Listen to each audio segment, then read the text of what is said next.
2-2 here at Old Trafford, a result that helps absolutely no one out in terms of the table and what aspirations both teams have got. Welcome along, everybody. This is FUTV. I'm Adam. This is my match reaction. United 2, Spurs 2. Again, like I just said there, it's not really helping anyone right now. The pressure is still high on Erik ten Hag. It's not really helped Spurs that much. I think Spurs will ultimately go away as the happier of the two sides with that result there today. The record here at Old Trafford is not good.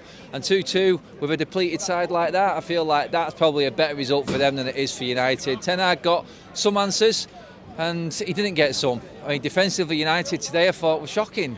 Forward wise, first half especially, we were actually alright. We've seen bits and moments from Marcus Rashford. Rasmus Højlund I thought was excellent in that first half. He got his goal, he got his assist, so you can't really complain for numbers for a striker when you're getting that out of the game. But that's where it ended in terms of positives for United. I thought Højbjerg and Bentancur pretty much ran that midfield. They dominated Manchester United for the most part. United had moments. When you look at the stats at half-time, 37% to United, and we go in 2-1 up, it kind of says everything that I've been saying all season, that United only win when teams have got the ball. When United haven't got the ball, they're dangerous. And Spurs kind of handled it. They were playing on the edge, and we thought they would. The high line was there. So Ange didn't really move away from what he's been doing all season. He went with his methods, and it pretty much worked for him because if you're honest with yourself as a United fan, Spurs were the better side. They were the better side today. They created better, they passed the ball better, they looked more in tune with each other. United did have moments, like I said, but I feel like Postecoglou's going to go away from there going, you know what, we probably could have got more if we put more into it. By the end of that game, it looked like Spurs, for me, were accepting the draw and going away with it and just saying, look, it's not a great place to go. Let's just get out of here with a point and we move on from here. And they know where they're going. They've got players to come back. They've got a settled side. I thought they handled the players that were missing well today. I thought Werner's pace was a massive threat for Manchester United in that first half. I thought it was a danger. I thought Dello was struggling, but we got away with it a little bit because he's poor finishing. But Ten Hag's substitutions just about worked for us today. I would have kept Eriksen on a bit longer, but I haven't got a problem with Scott McTominay coming on in the second half and having their moments. He had the two best chances of the second half there for me. He put that one effort wide with his right foot, and then the header, it's unforgivable really that he's not putting that away. Usually that's perfect opportunity for Scott McTominay. You'd expect him to put that in the goal, but glaring miss, and Ten Hag's method and his formation strategy would have worked perfect if Scott McTominay had put that in the goal, but it didn't happen, and we're looking here at a draw, like I said, that's not moving us anywhere in the table, keeps us further away from the top four.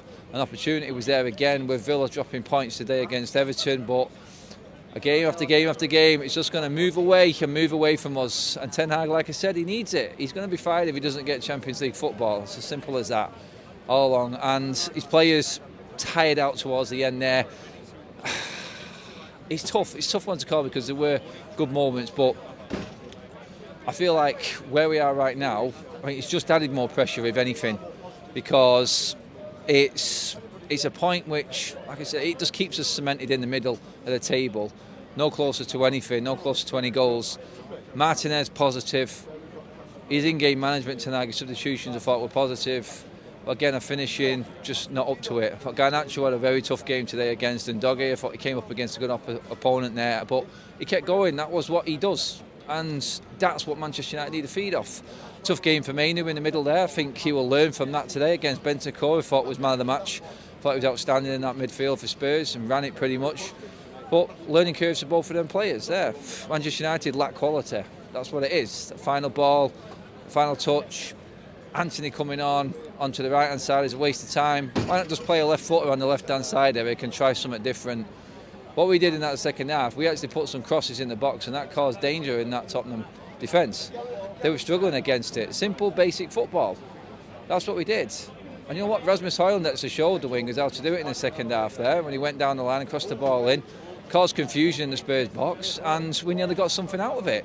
That's what happens when you play simple football on the wings. You play wingers that are playing on their right side, in their right positions. If he keeps playing Anthony on the right hand side, some will say if he keeps playing Anthony at all, then you're going to be looking at Erik ten Hag with no job at the end of the season because there's no option for him. Rashford is hot and cold. Hopefully he will take positives from his goal today. I thought he had a good 5 or 10 minute spell in that first half there where it was dangerous. Rashford again. Second half, the trampoline touch came back again. It just wasn't good enough. It's not acceptable for me. To be or to have a touch like that as a footballer, as a professional footballer, you need to be better. And in the end, I thought Spurs found it quite easy against us in that second half until we started being direct down the wings. We couldn't get through the middle. We haven't got the team to play through the middle. And we need to work on that. 2 goals, it's a positive again. United scoring more than 1, but his points dropped at home. Old Trafford needs to be a fortress for us if we're going to get anywhere near the top. Wolves coming up in a couple of weeks is a very, very tough game. It's good to see Leach back because our defending for them set pieces, every time Spurs put a ball in, as good as them balls were, we were shocking at defending. We were absolutely shocking in defence on set pieces again. 2 against Villa, 2 again today against Spurs.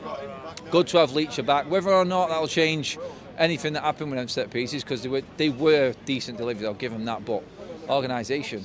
What's the keeper doing? Is he moving players into the right position? Could he have come and claimed any of them? Because both the goals came from close areas. I mean, Spurs, if you think about it, the header on the bar right at the end of the first half should have been 2-2, and then we probably end up losing that game. Set pieces is something we need to work on, and now he's going to have to work on what he does with the defence, because I think Leach automatically starts the game now against Wolves. I think he moves forward now into number 1 position again. Is he going to play Varane? Is he going to play Evans?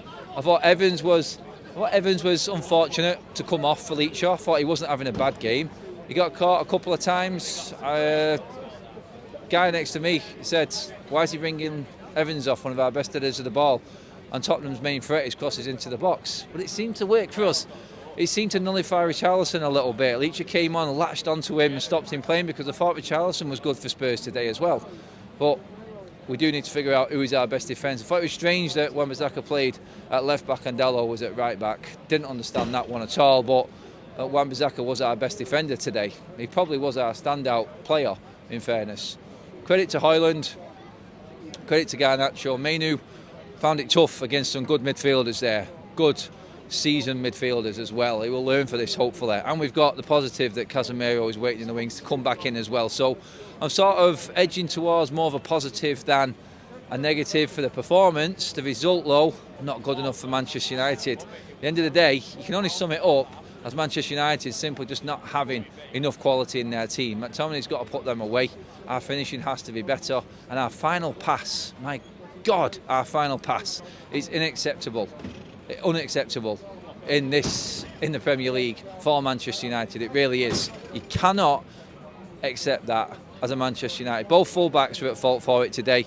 In chances when we could have been moving forward on counter-attacks, just a simple pass going astray. Little basics is where United are going wrong, and Ten Hag, I don't feel, has got enough time to make that work. But, well, we get a point, we go out of here, and now 2 weeks off, sitting on that. Is it enough to get excited about? Afraid not. We need to do something at Wolves now. Cheers for watching, everyone. Let me know what you think. Drop your comments in below. Let me know who your man of the match was, and let me know what you thought of the performance. Was it good enough for United? Are you accepting 2-2 today, considering how we have played?